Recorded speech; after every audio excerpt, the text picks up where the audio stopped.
ரொம்ப தவறான ஒரு விஷயம்.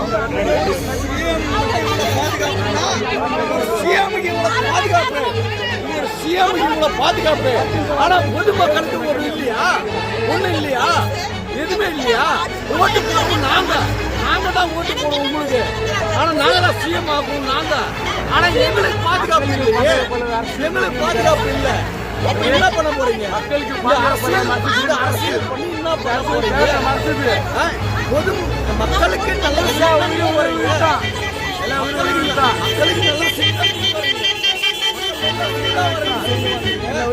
ஆனா பாமர மக்கள் எல்லாமே நம்பி நாங்க வரோங்க.